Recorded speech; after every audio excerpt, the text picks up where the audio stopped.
Hey hello welcome to my YouTube channel. ഇന്നത്തെ വീഡിയോയിൽ നമ്മൾ പോകുന്നത് ചെന്നൈയിലെ മറീന ബീച്ചിലേക്കാണ് കേട്ടോ. എനിക്കറിയാം പലരും ഇവിടെ പോയിട്ടുണ്ടാവും, എല്ലാവർക്കും ഇഷ്ടമായിരിക്കും. ഞാനും ഇതിന് മുന്നേ ഇവിടെ വന്നിട്ടുണ്ട് കേട്ടോ. ഈ ബീച്ചിനെ പറ്റി പറയുകയാണെങ്കിൽ ഇന്ത്യയിലെ ഏറ്റവും നീളം കൂടിയതും ലോകത്തിലെ രണ്ടാമത്തെ നീളം കൂടിയിട്ടുള്ള ബീച്ചാണ് കേട്ടോ. നമ്മൾ പോയത് വൈകുന്നേരമാണ്, അപ്പോൾ കുറച്ച് വെയിലൊക്കെ കുറവായിരിക്കില്ലേ. ഈ കാഴ്ചകളൊക്കെ കാണാൻ അതാണല്ലോ നല്ലത്. ബീച്ചിലെത്തുമ്പോൾ തന്നെ നല്ല വിശാലമായ കടലും നീണ്ട മണൽത്തിരിയൊക്കെയാണ് പറഞ്ഞിട്ട് എന്താണ് കാര്യം. ഈ ഗ്രിപ്പില്ലാത്ത ചെരുപ്പ് ഇട്ടിട്ട് ഇഴഞ്ഞിഴിഞ്ഞിട്ട് നടക്കുക എന്ന് പറയുന്നത് എനിക്ക് നല്ല ബുദ്ധിമുട്ടുള്ള കാര്യം. പിന്നെ ഞാൻ രണ്ടും കൽപ്പിച്ച് അങ്ങോട്ട് നടന്നു. എന്നോട് എൻ്റെ അമ്മ പലതവണ പറഞ്ഞിട്ടുണ്ട് ഇതിട്ട് നടക്കല്ലേ നടക്കല്ലേ എന്ന്. ഇനിയിപ്പോൾ ഇതിട്ടേക്ക് നടക്കാൻ വയ്യാന്ന് കൂടി പറഞ്ഞു കഴിഞ്ഞാൽ എൻ്റെ അമ്മ ചിലപ്പോൾ ദൂരിയിട്ട് കടലിലേക്ക് എറിയാൻ നല്ല ചാൻസ് ഉണ്ട്. അതുകൊണ്ട് ഞാനൊന്നും മിണ്ടിയില്ല. ഒരുപാട് കാഴ്ചകളുണ്ട് ഇവിടെ കാണാൻ, കണ്ടാൽ തന്നെ തീരില്ല, നല്ല രസമാണ്. അങ്ങനെ കാഴ്ചകളൊക്കെ കണ്ട് നടക്കണതിൻ്റെ ഇടയിലാണ് കേട്ടോ ഈ ഒരു സാധനം നിരത്തി പരത്തി വെച്ചിരിക്കുന്നത് കണ്ടേ. നമുക്ക് കുറച്ച് റിങ് തരും. ആ റിങ് നമ്മൾ ഈ പരത്തി വെച്ചിരിക്കുന്ന സാധനങ്ങളിൽ വീഴ്ത്തിയാൽ ആ സാധനം നമുക്ക് കിട്ടും കേട്ടോ. അങ്ങനെ അത് കിട്ടാനുള്ള ധീരസാഹസിക പോരാട്ടമാണ് നമ്മൾ ഈ കണ്ടുകൊണ്ടിരിക്കുന്നത്. എൻ്റെ വീട്ടുകാരുടെ എറിയൽ കണ്ടാൽ തോന്നും ഇപ്പം കിട്ടും ഇപ്പം കിട്ടുന്നു. അങ്ങനെ എറിഞ്ഞെറിഞ്ഞ് ചക്ക വീണ് മുതൽ ചത്തു എന്ന് പറഞ്ഞാൽ മതിയല്ലോ, ഒരെണ്ണം കിട്ടി. അതിൻ്റെ സന്തോഷത്തിലാണ് കേട്ടോ ഇവർ. ഇവിടെ എത്തിയപ്പോൾ ആണെങ്കിൽ പതിവ് പോലെ നല്ല തിരക്ക്. ഇതൊക്കെ പ്രതീക്ഷിച്ചിട്ട് തന്നെയാണല്ലോ നമ്മൾ ബീച്ചിലേക്ക് പോകണേ. ഫാമിലിയുടെ കൂടെയും ഫ്രണ്ട്സിൻ്റെ കൂടെയൊക്കെ ടൈം സ്പെൻഡ് ചെയ്യാൻ വന്നവർ ഒരുപാട് പേരുണ്ട്. കുട്ടികളൊക്കെ ആണെങ്കിൽ നന്നായി കളിച്ചുകൊണ്ടിരിക്കുക. കുറച്ച് പേരാണെങ്കിൽ വെറുതെ തീരത്തുകൂടെ തേരാപാര നടക്കുന്നുണ്ട്.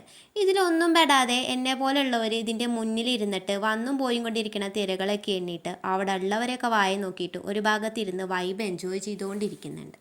ഈ വിമാനം എന്ന് പറയുന്നത് എന്നും എൻ്റെ ഒരു വീക്ക്നെസ്സാണ്. അത് എത്ര കണ്ടാലും വീണ്ടും കാണാത്തത് കാണുന്നത് പോലെ ഞാൻ ഇങ്ങനെ നോക്കിക്കൊണ്ടിരിക്കുക. അങ്ങനെ അതിനെ നോക്കിക്കൊണ്ടിരിക്കുമ്പോഴാണ് ഇതാ എൻ്റെ മുന്നിൽ കയറി ഇരിക്കണം. ഞാനിപ്പോൾ ഇവിടെ ഇരിക്കണത് എന്ത് കാണാനാന്ന് വരെ ഞാൻ ആലോചിച്ചു. അതിൻ്റെ ഇടയിലാണ് കേട്ടോ ഞാൻ ഇവരെ കാണുന്നത്. ഇവരാണെങ്കിൽ വന്നപ്പോൾ മുതൽ ഓരോന്നൊക്കെ പറഞ്ഞ് കളിച്ചും ചിരിച്ചൊക്കെ നിൽക്കണ കാണുമ്പോൾ വല്ലാത്തൊരു സന്തോഷം തോന്നിട്ടോ.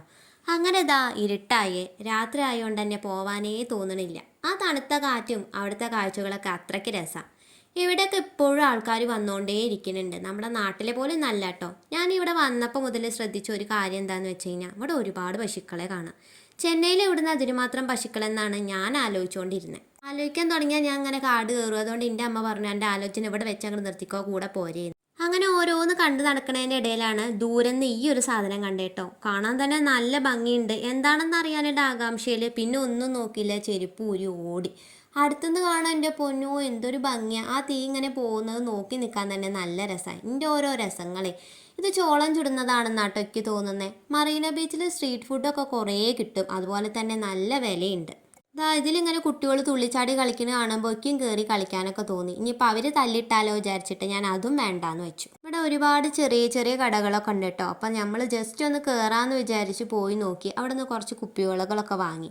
അങ്ങനെ നൈറ്റ് ബീച്ച് വൈബൊക്കെ എൻജോയ് ചെയ്തിട്ട് നമ്മൾ നേരെ വീട്ടിലേക്ക് പോവുകയാണ്. അപ്പം അത്രയുള്ള അപ്പം ശരി.